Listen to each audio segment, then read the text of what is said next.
very very warm welcome to all of you. बहुत साल wait कर रहे थे कि when shall we reconnect like this, getting out of those, our laptops and being able to meet physically. So we're very excited to be able to reconnect like this. We are very privileged to have amongst us, very, very important dignitaries. I would like to give a warm welcome to Shri Praful Patel, Member of Parliament, and Ms. Susan Ferguson, the head of UN Women in India. We are very, very privileged to have you amongst us today.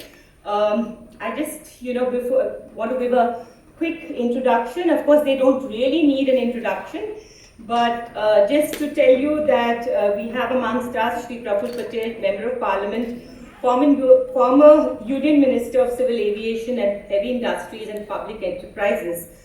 India Today had ranked Mr. Patel as #1 minister in 2006. His family trust imparts education purely for philanthropy in backward districts of Maharashtra. Mr. Patel is the member of FIFA Council, President of All India Football Federation, AIFF. He is the Senior Vice President of Asian Football Confederation and member of the Finance Committee of FIFA. We are very honored to have you with us, sir. We also have amongst us Ms. Susan Ferguson, who is the UN Women Representative of India. Prior to this, she was the UN Women Representative in Papua New Guinea. Ms. Ferguson has had several years of experience working in grassroots development agencies, establishing and managing social services, working within local, state and federal government in Australia on social policy and social programs. Her diverse career is spanned by themes of gender equality and social justice. I also have the privilege of introducing my dear friend and partner, Sarah. Sarah Abdullah Pilot is the chairperson and co-founder of Sequin. She's been working for the empowerment of women and girls with over 20 years of experience, working with the community at both grassroots level and at the management and strategy planning level.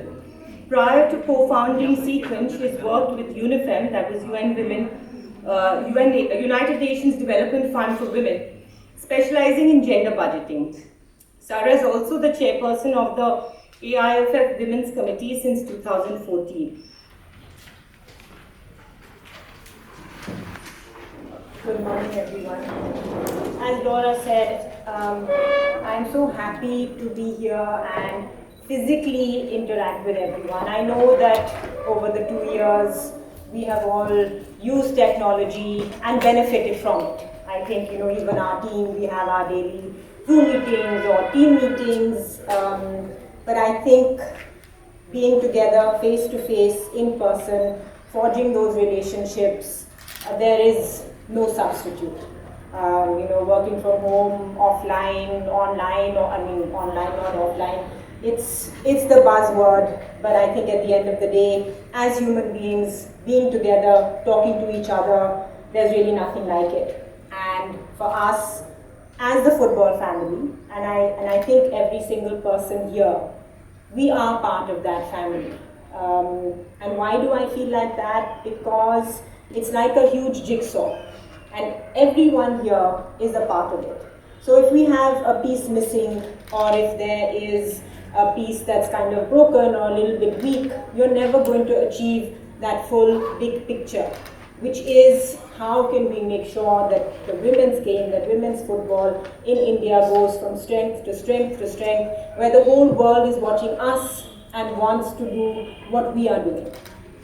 So I'm really happy to have all of you here, and I hope that through the day we have a lot of fruitful discussions and we create some kind of a roadmap of how we're going to achieve those dreams.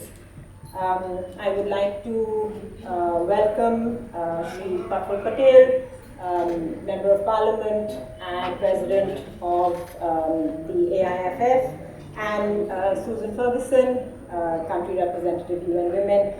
They both have a lot going on. Mr. Patel has Parliament, Ms. Ferguson has other meetings back at the UN building, so it's really nice that they could come here first thing in the morning and join us.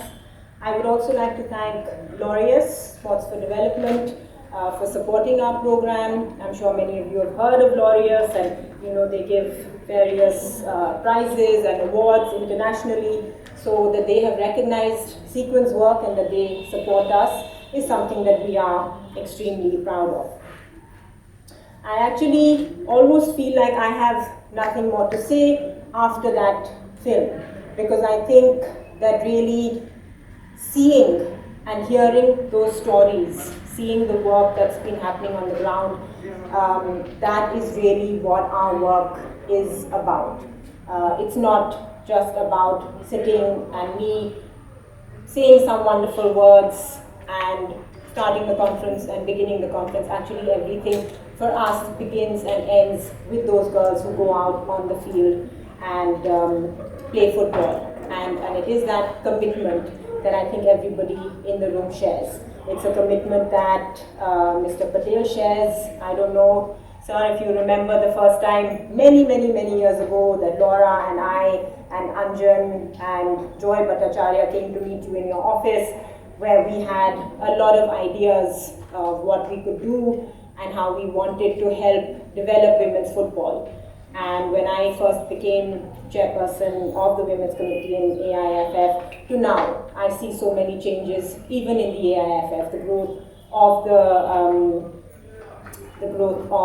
the Women's Committee, of the team that manages women's football, the fact that we have successfully bid and will be hosting the Under-17 FIFA Women's World Cup in October is something that we are so proud of.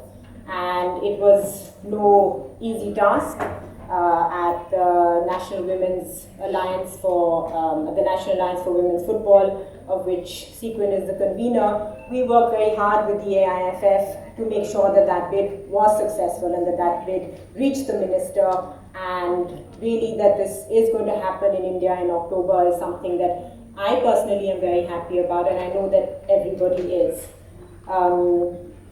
And UN Women, Ms. Ferguson has recently joined, but Laura and I went to meet her in her office a few days ago, and her commitment to using sports as a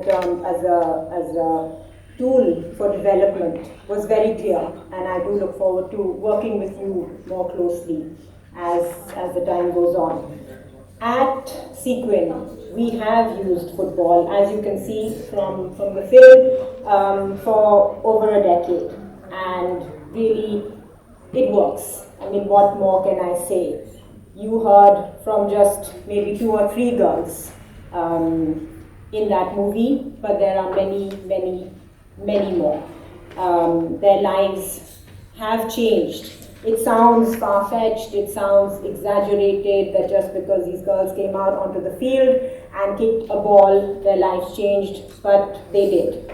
And we have many girls, in fact, all our girls who did not get married as children. They pursued their education. They were very clear that they want to have a career, not necessarily in football. Some do, some don't, but that they want to make a life for themselves, that they do not want to be dependent, they do not want to be locked up within the 4 walls of their home. They know that they have a choice and they are determined to exercise it. They're not any longer satisfied with their families and communities dictating what they should wear, where they should go, whom they should meet, but actually that they have that ability to decide what is right for themselves. It's not about rebelling, it's not about shunning traditions, it's actually about freedom. And they do have the confidence to make those decisions that will impact their lives, because after all, it is their life.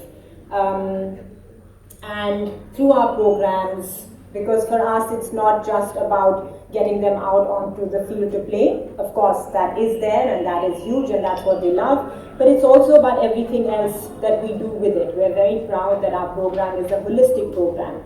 So it is about physical health and wellness, but it's also about mental wellness. It's also about leadership skills. It's also about career counseling. It's also about claiming public spaces.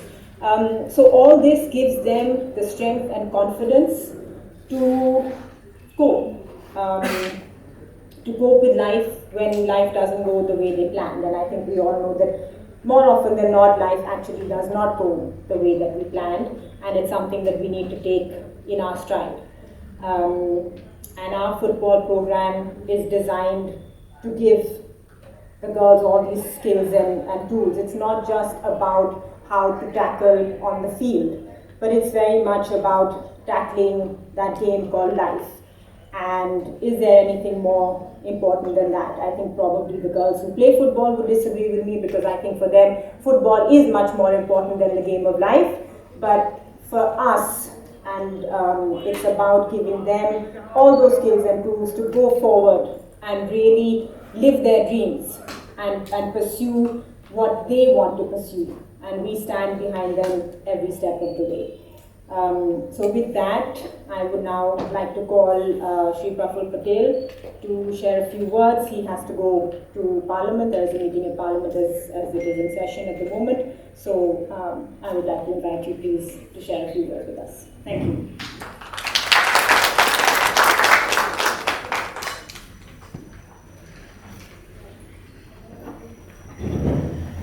Thank you, Sarah.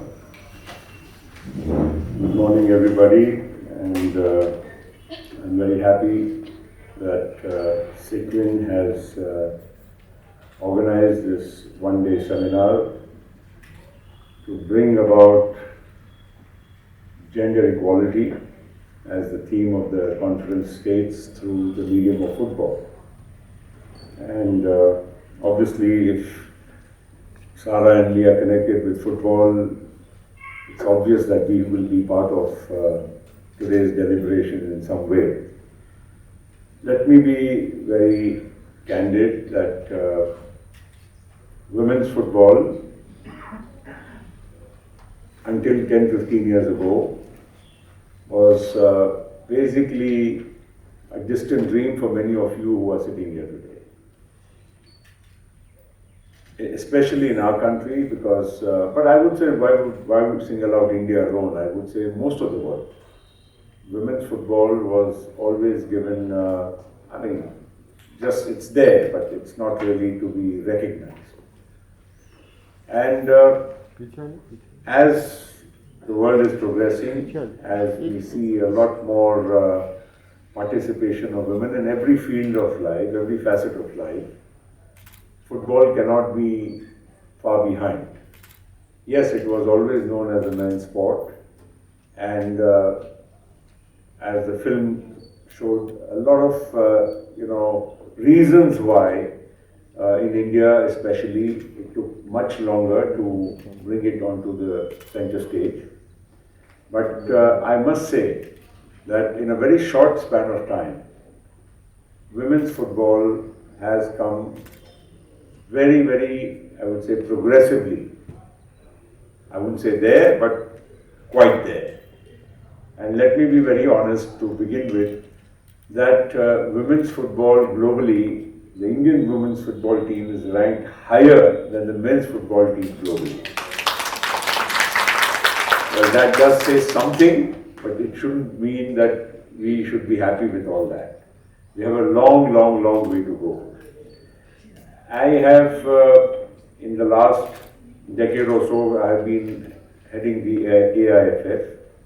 I have been on the Asian Football Confederation's Executive Committee. I have now joined the FIFA board.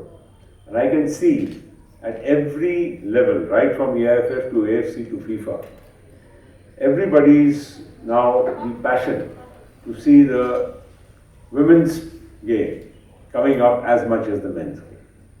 That commitment is there, and that is a very, very good and healthy sign. We just, in fact, last month I would say, we hosted the Asian Women's Championship. Nobody really talked much about it, because Asia, vis-a-vis the rest of the world, is still a little behind in women's football. But nonetheless, to be able to host an Asian Women's Championship was a step in the right direction to promote the game of football in India. The second very important milestone, which Sarah just mentioned, is the Under-17 Women's World Cup. Now, FIFA Under 17 World Cup is a global competition. And we, by virtue, otherwise, for us to participate in a FIFA competition would have been a very Herculean task. But we have impressed upon FIFA that if you want to promote football globally, a country as big as India, which is almost, I would say, 1/6 of the world's population, cannot be left behind in major competitions. And only when you involve a country as big as India, and I would say China to that extent also, unless countries like us are involved in the mainstream of football and are given our due respect, we will also not be able to develop the game as much. And it's like the UN is a global organization, FIFA also is a global organization. It's our duty, and I say now as a FIFA Council member, that when we sit there on that table, we discuss. And we always try to highlight situations like India, where if you do not give the right impetus and the right support, how will you expect and how do you call yourself a global body if a sixth of the world's population is not involved in the game? Or a sixth of the world in China is not involved in the game? You will have to look at all countries very meaningfully, both in terms of size and in scale. And I'm happy that we've been able to bring about this attitudinal change. We hosted the World Cup Under 17 for men, or rather boys, I would say, in 2017. And I can see the change which is coming into Indian football as a consequence of hosting that tournament. Because we had 12, 13-year-olds getting involved in the game. We brought them to the national squad. We had the scouting camps all across the country, tried to pick up whichever was the best talent and gave them all the best, I would say, coaching, training, nutrition, mental training, and gave them a lot of exposure within and outside the country. We sent them to so many countries so that, and play against better countries, more superior in terms of talent. That would have given the confidence to these youngsters, and that happened eventually. We may not have done very well in the competition per se, but today if you see the Indian national squad and the pipeline which we have created, because earlier we were having sporadic one person from here, we'll pick up a Baichung, we'll pick up a Chetri, we'll pick up a Vijayan in the past or some other pick a Banerjee, but that was never a holistic approach to building a national team. Now we have a holistic approach. We have now started even the baby leagues. Not many people are aware of that, but India is hosting baby leagues across the country in every state. And baby leagues mean starting from age of 6. Why? Because unless and until you have the talent recognized at that age, nurtured, guided, mentally, physically, nutritionally, the child is not going to be as competitive as compared to many a youngster who's been taken at that age and given all the support and all the training. That change is now happening in India also. We've had baby leagues now, and it applies for boys and girls. It's not just for boys alone, and we are moving in that direction. So that itself will lay the foundation. Now this Under 17 World Cup, we have chosen the team 3 years back, and we've been now working, in fact 4 years ago. 2 years we lost. This competition was to be in 2020. In fact, a lot of the girls who were to be in that original squad will miss out because of 2 years of the delay of the competition. But that was unfortunate because of the global pandemic. The idea behind this was that to catch the best talent in the country, scout for them, bring them under the umbrella of a team, and that is going to happen now in October of this year. They have the best coaches. They have the best, I would say, training facilities, as good as any. I mean, I'm not saying just because I'm heading it, but I can tell you globally, any team which, whatever support they get, the same support our national team, under 17 teams are getting. They're going abroad, they're traveling to many countries, playing in many competitions. So that is giving them the exposure, the right training, and also the ability to participate in the big tournament coming and maybe in future tournaments. The idea is not just one tournament makes a difference. Yes, of course, 1983, we just saw the film, changed the face of Indian cricket and the attitude for the game in our own country. The same way, I'm sure that in the years to come, whatever we are doing now will give you some dividend where an Indian national team will stand out, will perform very well on the global stage, and that will redefine the game forever. And that applies not only for the boys team, applies equally for the girls team. And we are working on both the levels. We are not saying that only the men's football deserves. I think we are at AIFF paying almost equal attention. It takes a little time. Of course, women's football has evolved, as I said, only in the last 10-15 years.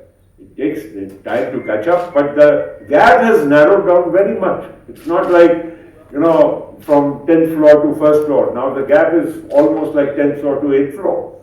And you will see that change coming even more faster in the years to come. Now we have, of course, the league in the men's leagues we have. Now we have started the Indian Women's League. It started in a smaller way. It's because, every sport requires support, requires sponsors, requires a lot of money.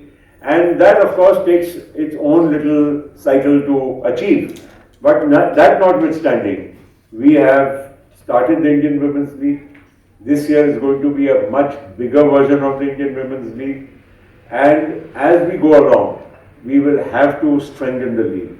Ultimately, all of you who play football, and when you talk of gender equality and you want the girls to play football, you also want them to make a career out of football. I mean, men have professional pro football. It's no more amateur football in the world.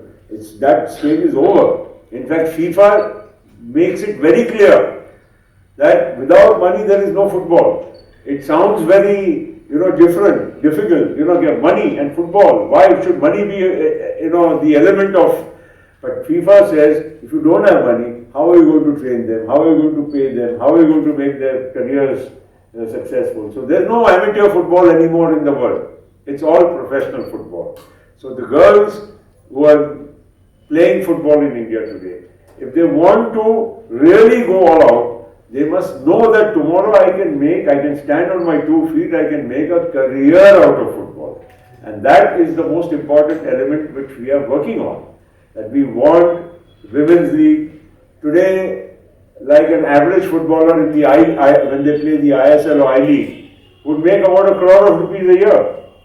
Can you imagine? Even if a woman makes 20 lakhs, 25 lakhs, she will think of it. She will definitely want to say her parents will not stop her.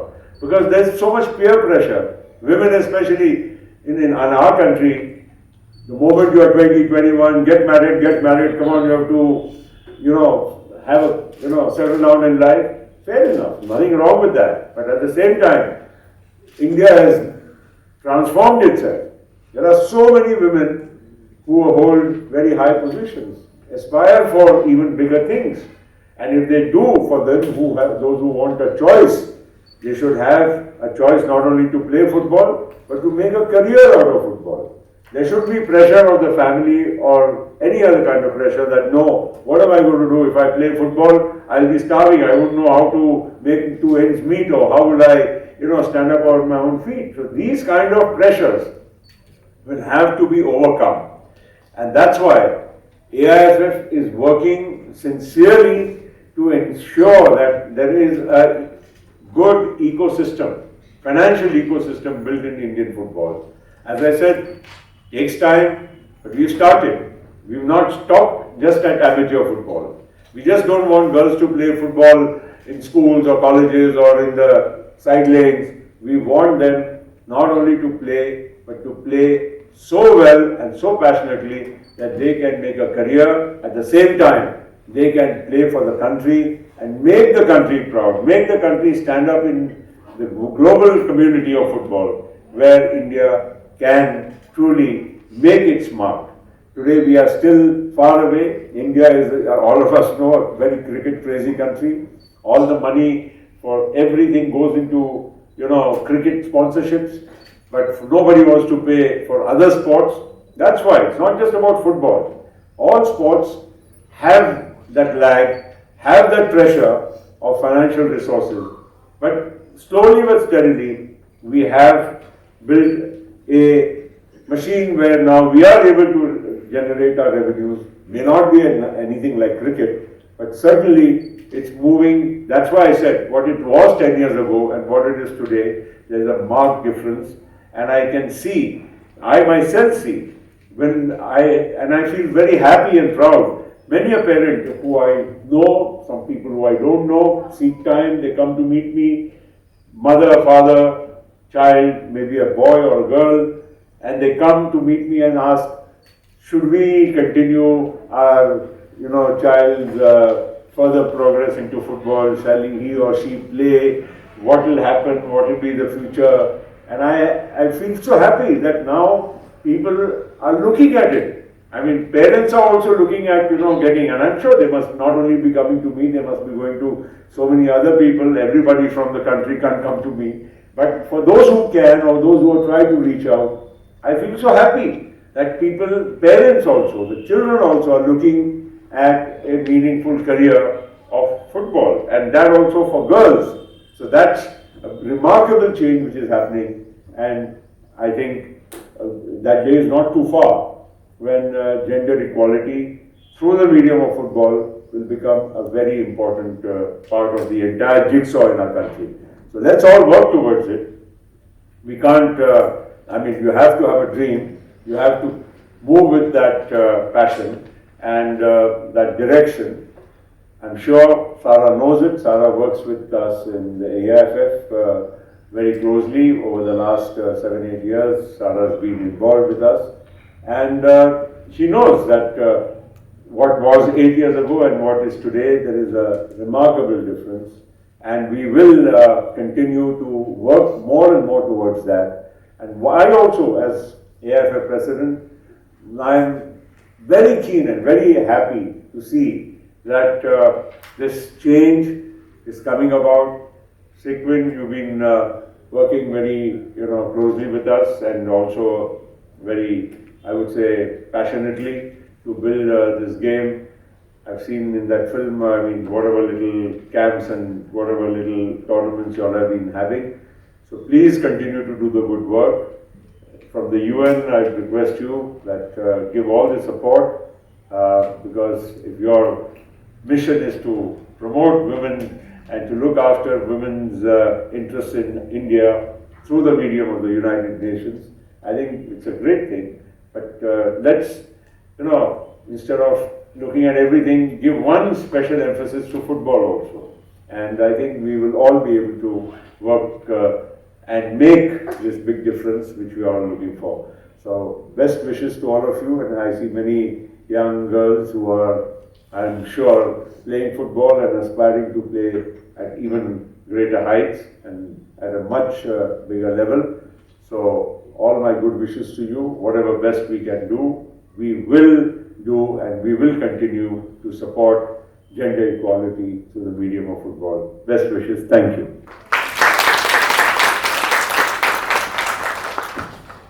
Thank you so much, Ms. Patel. The takeaway that the gap between the men's and women's game is reducing, it's extremely heartening and exciting to hear that. Wonderful to hear that there are going to be viable careers out there for our sportswomen. And I hope that what 1983 was for men's cricket, 2022 is going to be for women's football. And let's all keep our fingers crossed and let's hope that happens. Thank you so much, Mr. Patel. Can I now request Ms. Susan Ferguson to give us a keynote address? Thank you very much for having me here, our Sequin partners. It's really wonderful to be here this morning. So namaskar, everyone. And I'd also like to say hello to the eminent speakers, and including, of course, the Honourable MP, Mr. Patel, who's just left. But it really is a huge pleasure to be here with you this morning because I do believe that sport can be very transformative for everyone, but especially young women.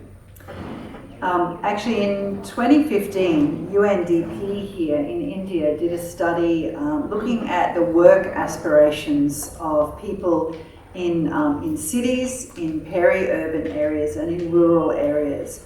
And one of the things that they asked was, what about sport as a job and as a pathway into work? And they found that that only 4.4% of the many thousands of women interviewed had any idea that sport could be a vehicle into a great job, and it could provide jobs within the sporting industry as well. And that was in the urban sector. In the rural and peri-urban sectors, it was less than 1% thought that sport could be used to get a good job. And it's not surprising really. And if I look back on my own life as a young woman growing up in Australia, where sport is a really big deal, like it is in India, I had no idea that I could have a pathway into a good job by playing sport. It just did not occur to me. And for many of the same reasons, possibly, that young women in India may feel the same. And actually, Mr. Patel went through a number of these reasons. But, one is the social stigma attached to girls taking up sport. So in my own era, girls only played certain sports. In fact, in Australia, no girls played football at all. It was considered a boys' thing. Girls might play netball. I don't know if you have netball here, but it's non-contact. I mean, football's meant to be non-contact too, isn't it? But, so there were all these kind of ideas about girls do this, boys do that, which really limits our ability to play sport. Of course, there's a huge pay gap actually in sporting careers around the world. So recently, much like India, the Australian women's football team is much better than the Australian men's football team. It does much better on the global stage. But the women in that team are paid a fraction of the amount of money that the men are paid. And this is true globally. And actually there was a huge kerfuffle, if I can put it that way, in Australia with the women of the women's football team standing up and saying, we're not going to play anymore on any global stage unless you equalise our pay. And they did, because the Australian women's team was doing much better than the men's team in the global stage. So of course they didn't want them to stop playing.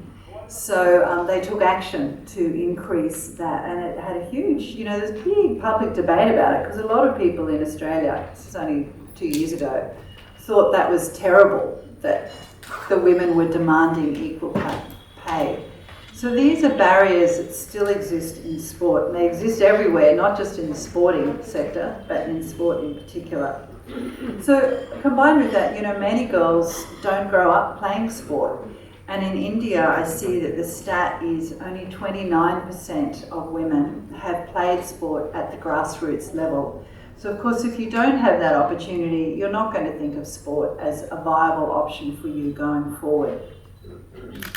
So in 2020, the Beijing Platform of Action for Gender Equality, which is an agreement that 189 countries signed up to now 27 years ago, to create equality across the world.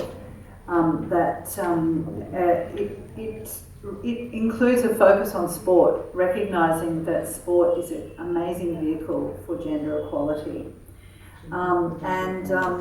UN Women now, this is now 27 years later, has set up a process called the Generation Equality Forum to try and encourage young women and young men interested in gender equality to work together to make real some of those agreements that were agreed all those years ago on gender equality.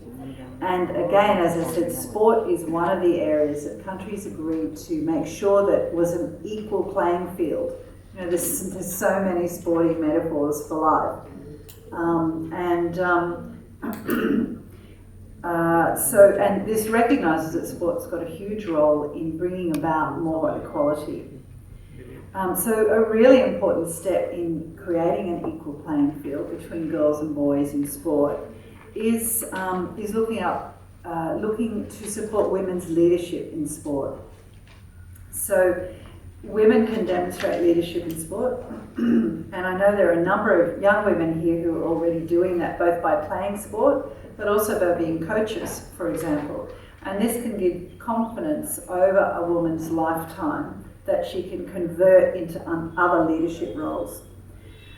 So it allows women and girls to experiment with being a leader. And unlike almost anything else, actually, sport can mobilise the global community at mass and at scale. It speaks to young people. It's fun. It can unite us across cultures, across religions, across so many of the fault lines in our world that bring about conflict. Sport can equalise those things as well. It's such a powerful tool to convey important messages that are positive and celebrate women and girls. And it teaches us all the importance of teamwork, self-reliance and resilience. And these are all life skills that we all need. It's got a multiplier effect also because it improves our health. It improves our education. It contributes to self-esteem, as I've said, and it builds social connections for sometimes quite isolated people. My children are from Papua New Guinea, which is a tiny island in the Pacific. They migrated with me to Australia and they were incredibly lonely. And the thing that got them over that first hurdle was sport, and it was actually football. My girls joined up to the local football team, made friends and began to feel like they were part of the community. This is social capital. So many actors in the sport ecosystem are making significant strides in India to advance gender equality. For example, sporting organisations are developing the sport at the grassroots level, and Sequin is a great example of that. Some are also, implementing gender strategies within sporting organisations that look at women's safety and that look at women's leadership and participation, that look at the equal pay for equal work. Others are also doing, marketing around sport that's free of gender biases, so that women are seen as strong, confident, and competent sports players and not just people on the side cheering. However, many of these initiatives are working in relative isolation, leading to missed opportunities really and scaling good practice.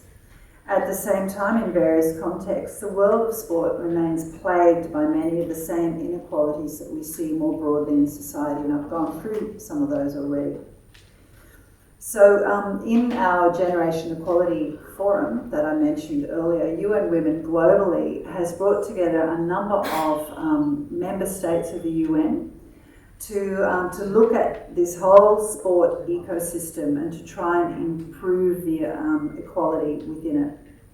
So this network includes, of course, other member United Nations entities, governments, sport for development organisations and peace-building organisations, civil society, sport federations, event organisations, individuals, so many different groups to promote women's leadership and gender equality in the governance system, to prevent and respond to gender-based violence within the sport system, and to really close some of those gaps I mentioned earlier. So, sport has the power to change our lives, both our physical lives and also our mental well-being. And so important, I think, now we've been through this 2 years of the pandemic. Getting together in person with other people and doing sport is such a release to our mental isolation. So sport has the ability to drive gender equality by teaching girls teamwork and leadership skills and teaching boys respect of girls as they take on those equal roles.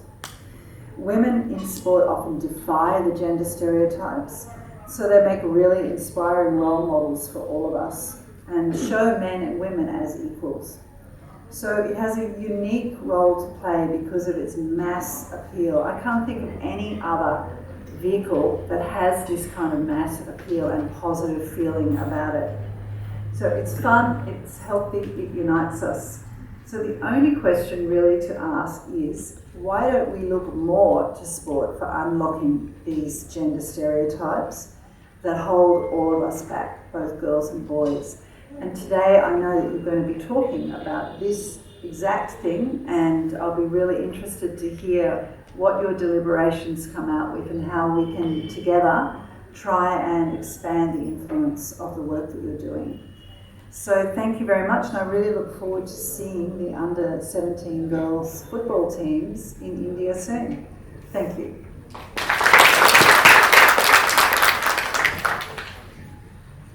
Thank you so much, Susan. It's wonderful to note that we're all speaking the same language. There seems to be that kind of a common understanding all coming together, and it makes me really excited to think about the possibilities which are in front of us. So thank you so much. You've set a very kind of a broad framework for today's discussion. You've pretty much covered it all. So I'm really hoping that we'll have fruitful discussions as the day rolls out. Thank you so much. We'll now move on to our next session.